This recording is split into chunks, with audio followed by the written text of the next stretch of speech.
Hi guys, this is Alea Jen and welcome back to my YouTube channel. So ano nga ba yung pinagkakabalahan ko kapag day off ko?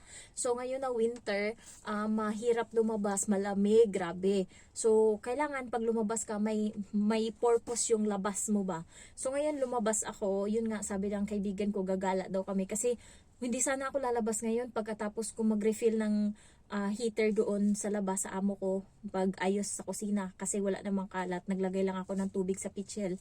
Bumalik na ako dito sa higaan. Nahiga uli ako. Sinarado ko nga yung bintana kasi gusto ko matulog uli. Alas 8 pa kasi yun. And then, nag-chat ngayon yung kaibigan ko. Saan daw ba ako? Sabi ko, hilata lang. Gusto ko lang dito sa bahay. Sabi niya, punta daw kaming Little Dubai. Eksakto naman nung time na yon is may nakachat ako na nanghingi ako ng winter clothes.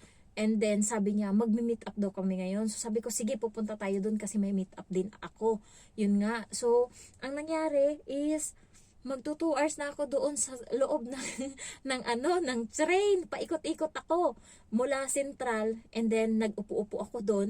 Sabi niya dumiretso na daw ako sa Fortress Hill. Pagdating sa Fortress Hill, wala pa sila. Yung isa nasa Mungkok, yung isa sa Olympic and then hindi nga magkaanuhan, parang hindi sila magkatugma ba. So, nag-aantayan. So, na-delayed ang tagal. Naihi na ako and sinearch ko sa Google kung merong toilet doon sa Fortress Hill. Wala daw. So, hinanap ko yung public toilet. Meron sa North Point, next station. So, pumunta ako ng North Point para umihi lang and then bumalik na naman ako. Kapag desisyon ako, wala pa din sila. So, ang ginawa ko, sabi ko, bumalik na lang ako sa Central. Sabi ko, sa Central na lang ako mag-exit. Wag na tayo pumunta doon. Pumunta na lang tayo doon sa Landmark. Merong, Christmas decor. And, yun nga, yung kaibigan ko na yun, na subscriber ko din siya, is nandun na daw siya sa North Point. So, doon na lang sila. So, sabi ko, kayo na lang dyan. Dito na lang ako sa Central. So, sa Central, paglabas ko, munta ako ng Cafe de Coral kasi masarap yung pagkain nila doon. Ayan, so bumili ako, kumain ako mag-isa. And then, paglabas ko maraming mga Indian na nagbibenta ng mga bonnets, scarf, damit. Ayan, so napabili ako. And mura lang kasi yung jacket, 35. And then yung bonnet, 25. And then, 25 ba? Yes, 25. And then, yung gloves is 15. Sa Pilipino ko naman nabili yun na seller. And then, yun nga, nagpunta ako sa Watson, napabili ako ng cream sa mukha ko kasi nagbabala talaga siya, hindi ko alam kung bakit, wala naman ako nilalagay. And then, yun, nagpunta ako sa Landmark mag-isa, hinanap ko yung Christmas, nila doon, chuchu. Ayan, so, nagpunta ako doon, walang magpipicture sa akin. Buti may nahanap akong Pinay, nagpa-picture ako. And then, hindi ako satisfied sa gawa. Kasi, kapag mga kaibigan ko kasi, alam nila yung gusto kong picture, hindi kasi ako yung picture lang ng picture kahit ang pangit. So, hindi ganun kaganda yung picture ko. Siguro 20 to. Mga isa lang siguro, dalawa lang siguro yung mabuti dito. Ayan, so wala lang tayong choice. Okay na yan. Kasi nakikisuyo lang tayo. Pero sa kanya, ang gaganda ng mga picture ko. Siyempre, inaral ko yan, char.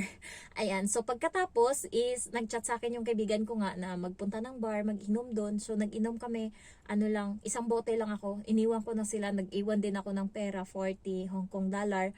Sabi ko, yan yung ambag ko. Sila kasi doon na sila nagtanghalian. Tapos, bumili sila ng isang bucket ng, Tanduay Ice. And nagdagdag sila ng isang tower ng Sanmig. So, yung isang bucket ng Tanduay Ice, 6 pieces, para may idea kayo in case you want to Tagay. So, ang isang bucket, 6 pieces Tanduay Ice is 180. So, yung isang tower na Sanmig, Sanmig, siya, 130, mas mura, isang tower. So, yun, bumili sila ng isang bucket and then may pulutan na sisig. Pero, yung sisig is maraming balahibo pa. Kaya, isang karne lang yung kinain ko, hindi ko alam. Tapos, may chicharon din and then kumain silang sinigang doon, ayan. And then, umalis na ako. So, libre din pala video okay doon. And then, may nag-celebrate din doon ng birthday nila. Nakikanta lang kami, char. And then, yung kaibigan ko, merong tomboy doon. Nagulat ako, kakarating lang ng kaibigan ko, kumanta.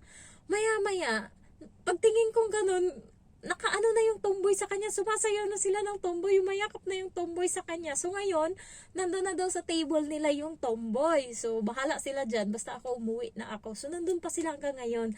Ayan, chismis ko na sila dito. Ayan, so Pagkatapos is, ayun nga, yung day off ko, ganun lang. And ayaw pa nila sana akong pauwiin. Pero may minute kasi ako, bumili ako ng boots. And 50 Hong Kong dollar lang yun. Yun yung boots na gustong gusto ko. Gusto ko yung hanggang binti. Gusto ko yung hindi mataas yung heels. And ito, satisfied ako dito sa nabili ko. Kasi ito yung pinapangarap kong boots.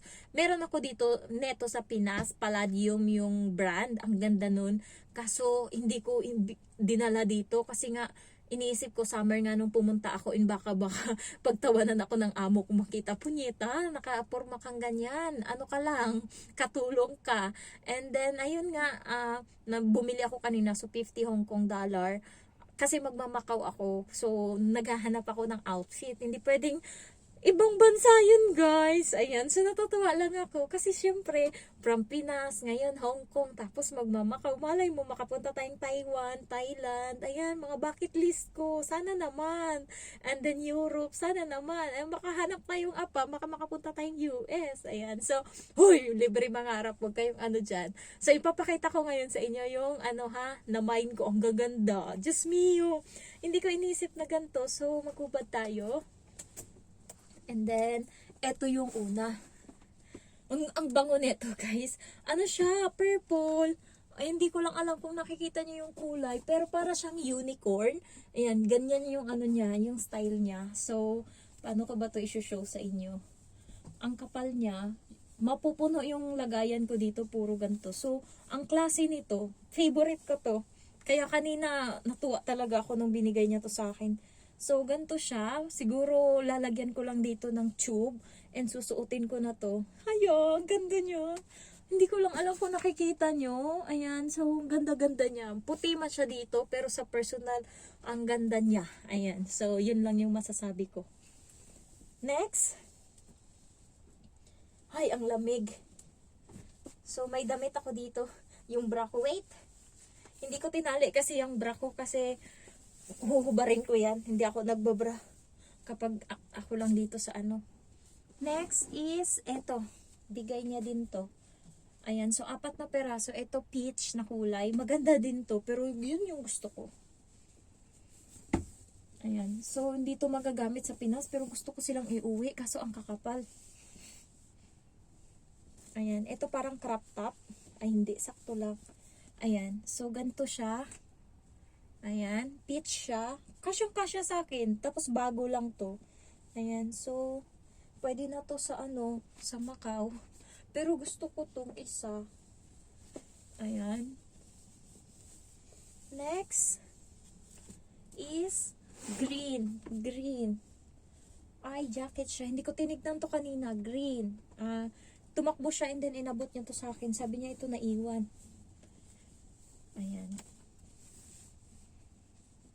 Mga bago pa to, kaya totoo yung sabi niya, mga bago daw yung binigay ng amo niya. Hindi ko alam bakit binigay niya to. Ayan, so may paganto. Ayan. Ganda nito, guys. Pwede siyang jacket. Dito sa loob. Pero pwede siya panglabas. Panglabas talaga, bago pa siya. Mga bago pa to. And mga made in Korea lahat ng binigay. Next is eto last, para siyang blazer. Ganda na ito, ang kapal.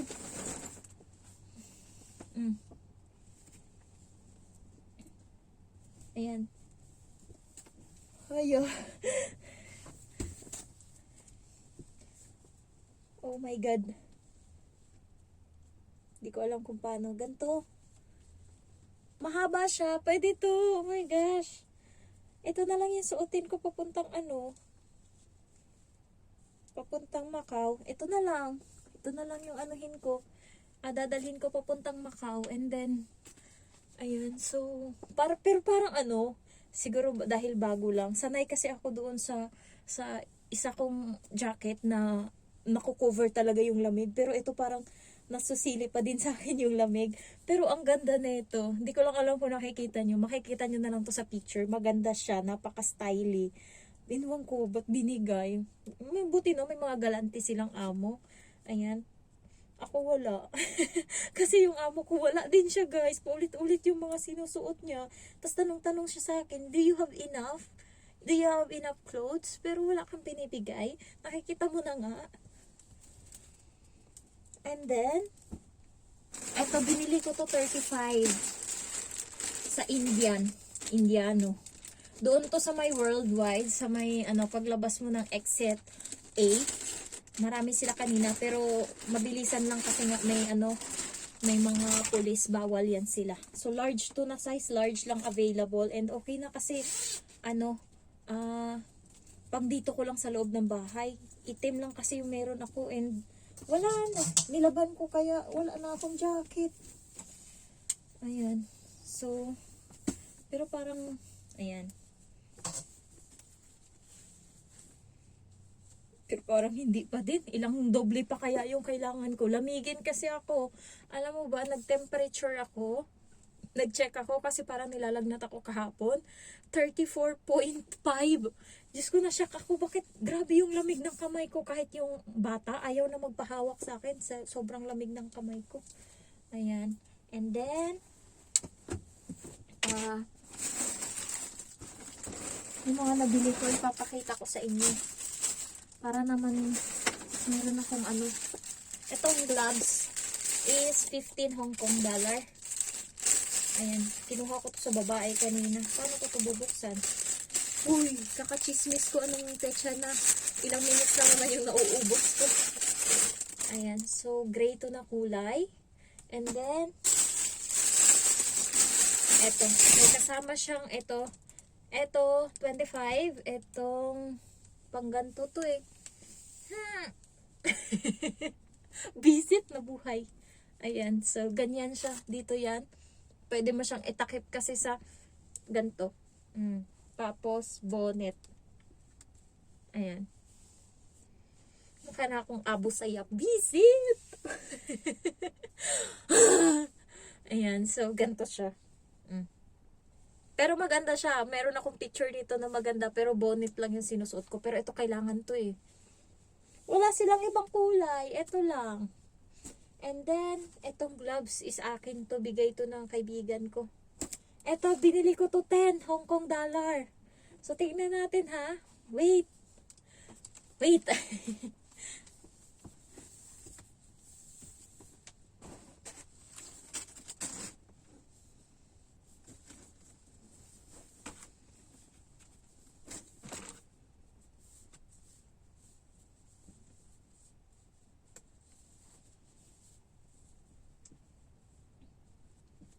Ang luwag guys. Pero 10 Hong Kong dollar lang to. Siguro anuhin ko na lang na sumikip siya. Ayan, adjust ko. 10 lang to eh. Mas style siyang ganun. Pwede na. Ayan. So, ayan. 10 lang to. So, gawan ko na lang ng paraan. Ayan. So, yun lang yung mga nabili ko kanina. Ay, meron pa pala. Etong cream. Nivea cream sa mukha. And then, 40 Hong Kong dollar sa Watson. Ito pala yung boots na sinasabi ko sa inyo. 50 Hong Kong dollar. Ayan. 'Di ba maganda? Ayan. So, gagamitin ko to pag nagmakaw. So, ayun lang guys. Thank you for watching, 'di ba? Kapag kasi nagtatrabaho ka, deserve mo naman na mahubaran, char. So, ayan, yun lang, and thank you so much for watching. I love you all, and this is the day of my life as domestic helper here in Hong Kong kapag day off ko. So enjoy, and pag nakikita kong marami akong nabibili, nasa satisfy ako. Ayun lang, thank you for watching, bye bye.